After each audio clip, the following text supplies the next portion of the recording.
Hi guys, and welcome back to Kama Crypto. எங்க channel subscribe பண்ணாதவங்க subscribe பண்ணுங்க because cryptocurrency பத்தின எல்லா இன்ஃபர்மேஷனும் நம்ம சேனல்ல பாத்தீங்கன்னா உங்களுக்கு டே டு டே ப்ரொவைட் பண்ணிட்டு இருக்கோம். And US வந்து பாத்தீங்க அப்படினா ரொம்ப சக்சஸ்ஃபுல்லா வந்து பாத்தீங்கன்னா டாக்ஸஸ் இம்போஸ் பண்ணாங்க. பட் சைனா வந்து பாத்தீங்கன்னா அதுக்கு பதிலடி கொடுக்கிற மாதிரி US ஓட எல்லா இம்போர்ட்ஸ்க்குமே வந்து பாத்தீங்கன்னா அவங்க வந்து ஒரு ரிட்டரேட்டிங் டாக்ஸ் வந்து பாத்தீங்கன்னா போட்டாங்க.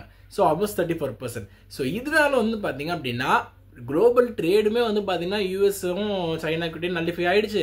நம்ம கிரிப்டோ மார்க்கெட்டும் வந்து பார்த்தீங்க அப்படின்னா ஓரளவுக்கு நல்லிஃபை ஆகிடுச்சுன்னா சொல்லணும். ஆல்மோஸ்ட் எல்லா காயின்ஸுமே கொஞ்சமாக பவுன்ஸ் பேக் பண்ண ஆரம்பிச்சிருச்சு அப்படின்றது தான் ஒரு உண்மை. ஸோ இப்போ நீங்கள் மார்க்கெட் எடுத்து பார்த்தீங்கன்னா தெரியும், மேஜர் காயின்ஸ் எல்லாமே வந்து பார்த்தீங்கன்னா ஆல்மோஸ்ட் 5 to 7% அப் ஆயிருக்கு. அண்ட் நம்மளோட XRPயாக இருக்கட்டும், ஆல்கோராண்டாக இருக்கட்டும், பெப்பேவாக இருக்கட்டும், சொலானாவாக இருக்கட்டும், எல்லாமே வந்து பார்த்தீங்கன்னா ஒரு நல்ல ரிட்டர்ன்ஸ் வந்து பார்த்தீங்க அப்படின்னா இந்த ஷார்ட் டேர்மில் கொடுத்துருக்கு. என்ன அப்படின்னா இந்த ரிட்ரேட்டிங் எஃபெக்ட். சைனா வந்து யூஎஸ் வந்து பார்த்தீங்கன்னா சைனாவோட இம்போர்ட்ஸ்க்கு வந்து பார்த்தீங்கன்னா 34% டேக்ஸ் போட்டாங்க. அதை ரிட்ரேட் பண்ணுற மாதிரி யூஎஸோட இம்போர்ட்ஸ்க்கு வந்து இவங்க 34% டேக்ஸ் போட்டாங்க. ஸோ அதனால் அது ரெண்டுமே நல்லிஃபை ஆயிடுச்சு. இன்னொரு பக்கம் வந்து பார்த்தீங்கன்னா யூரோப்பியன் யூனியனும் வந்து பார்த்தீங்க அப்படின்னா ரொம்ப டாக்ஸில் இருக்காங்க. யூஎஸ் வந்து அக்செப்ட் பண்ணோம், நாங்களே எவ்வளோ டேக்ஸ் இம்போஸ் பண்ணுவோம் அப்படின்னு சொல்லிட்டு.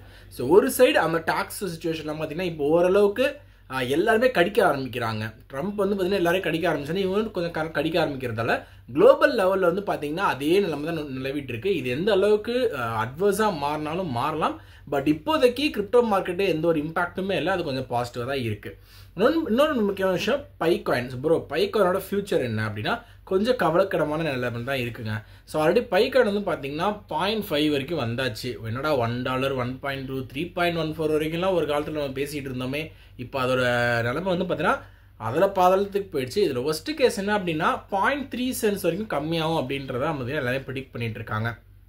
அன்லெஸ் அண்ட் அன்டில் ரெண்டு முக்கியமான நியூஸ் நடந்துச்சு அப்படின்னா, ஒன்று காயின் பேஸில் லிஸ்ட் பண்ணுறது, இன்னொன்று வந்து பார்த்தீங்க அப்படின்னா பினான்ஸில் லிஸ்ட் பண்ணுறது. இது ரெண்டு விஷயமும் நடந்தால் மட்டும்தான் பைகாயினுக்கு இப்போதைக்கு ரிவைவலுங்க, இல்லைன்னா ரிவைவலே கிடையாது.